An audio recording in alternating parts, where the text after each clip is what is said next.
indicaban el camino a seguir las personas. Y cuando una persona quería desarrollarse, quería tener una relación matrimonial, quería hacer un negocio, quería evolucionar en algún sentido, escuchaba el mito. ¿Qué dice el mito de Apolo?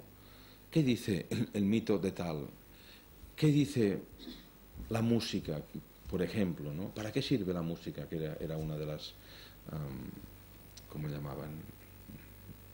Bueno, menos que divinidad, no me sale la palabra, en el mundo griego estaba por debajo. Pues cuando alguien quería escuchar música, se atenía al mito. ¿Qué dice el mito de la música?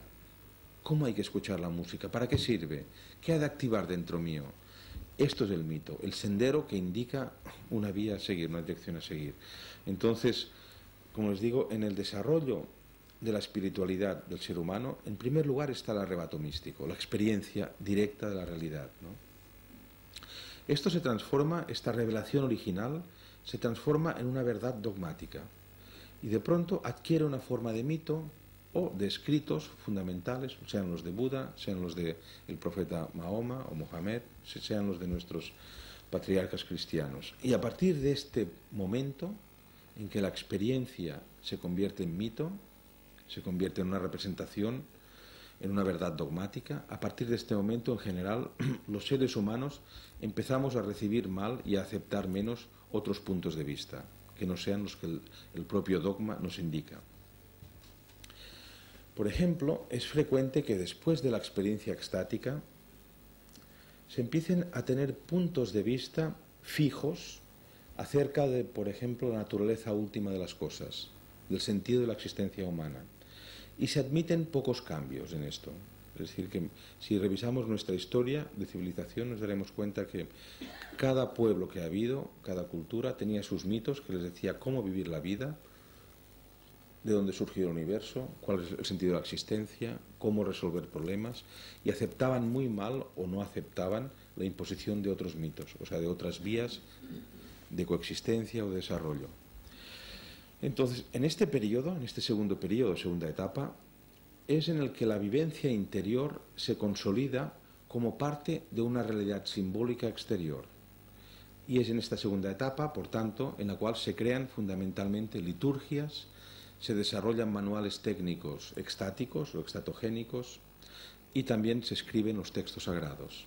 O sea, se fija la realidad interna en el mundo simbólico externo. Esta es una etapa que fácilmente puede ser regresiva.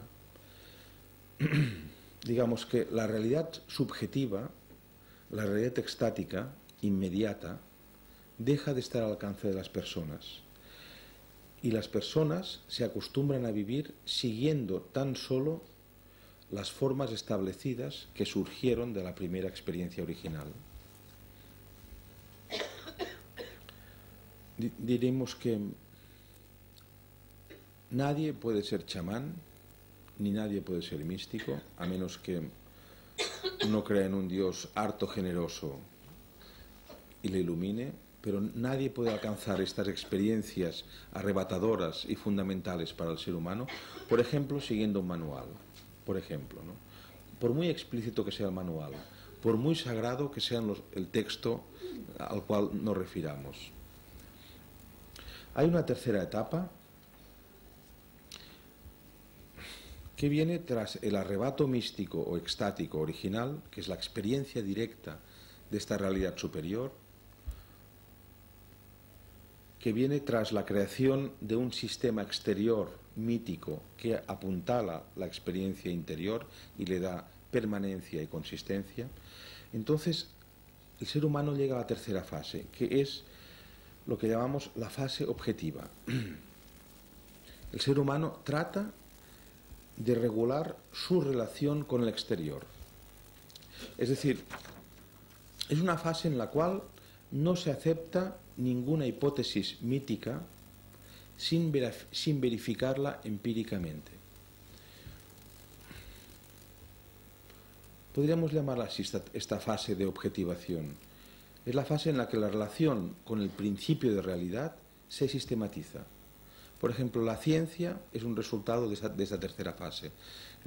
Por eso antes he escogido las aportaciones de la moderna física teórica para hablarles de la experiencia extática. Pero he comenzado diciéndoles, pero no tendremos una experiencia extática durante la tarde de hoy, a menos que no pase algo inesperado, sino que hablaremos de ello. Y la mejor forma que he encontrado para hablar de ello ha sido a través de nuestra forma de verificar empíricamente el mundo, que es lo que llamamos el pensamiento científico, la ciencia. Entonces, desde el siglo XVII aproximadamente, que empezó a sistematizarse el pensamiento científico contemporáneo, que estamos en esta fase. Entonces, de ahí, y es muy importante, por ejemplo, observarlo, cómo en el siglo XVII hubo una gran lucha entre los que defendían el dogma religioso, que estaban en la segunda fase todavía, y las personas que estaban en esta tercera fase de confrontación de la realidad, que fueron los protocientíficos. Y sabemos que durante un cierto tiempo los defensores del dogma quemaban a los que defendían una revisión objetiva o empírica del dogma, por tanto, de las creencias sobre la realidad. Y hoy día, aquella pelea que se fue extendiendo, que en el siglo XIX, por ejemplo, y para poner sobre una ilustración, la vimos en la pelea entre evolucionistas que defendían las ideas de Darwin, o sea, una verificación empírica de la realidad, y los, ¿cómo lo llaman?, los creacionistas que creían que no, que todo era como Dios lo había creado. Y esta misma pelea o esta misma peligrosa dogmatización sigue vigente en Estados Unidos. O sea, en Estados Unidos, por ejemplo, o sea, el vergonzante imperio de dominio actual, pues la mayor parte de población sigue creyendo en el creacionismo. Siguen creyendo que Dios, tal como dice la Biblia protestante, creó el ser humano hace 10.000 años tal y como estamos ahora, y que la teoría de la evolución es una barbarie, una barbaridad, algo así como un insulto a sus más sagradas creencias. Y yo hace poco he estado con un grupo de norteamericanos y salió este tema y tuve la sensación incluso de que estábamos hablando de algo que podía desembocar en una peligrosa pelea, incluso física. Es decir, que no admitían para nada, ni tan solo una posible revisión a este dogma religioso que se llama el creacionismo, y Bush es uno de los grandes defensores del creacionismo, hasta el punto de que durante su mandato, como tal vez sepan ustedes, prohibió que se divulgaran las teorías darwinistas o evolucionistas en los colegios, o sea, reeditaron los libros escolares, quitando cualquier alusión a la teoría evolucionista, y en la universidad se estudia la teoría evolucionista a partir de un cierto nivel de curso universitario, como de tercer o cuarto curso universitario, y solo en las universidades donde es imprescindible hablar de ello como propuestas científicas aberrantes, vamos a llamarlo así, ¿no? En este sentido, por ejemplo, y en un contexto cultural más humilde, entre los Shuars, este pueblo entre el cual he hecho trabajo de campo, pero lo uso solo de ilustración, es frecuente que uno pueda observar estas fases. Es decir, primero hay la experiencia, o sea, bajo el consumo de ayahuasca, que es su sustancia extatogénica, o otras sustancias de origen natural, también visionarias. Luego está el creer en el dogma de lo que el chamán maestro o guía ha enseñado, pero en cambio entre los ancianos es muy bello y muy interesante para un antropólogo observarlos como con frecuencia discuten la veracidad de sus mitos, los propios ancianos, y se lo cuentan. Yo una vez soñando o habiendo tomado tal planta alucinógena o tal otra, vi a este Dios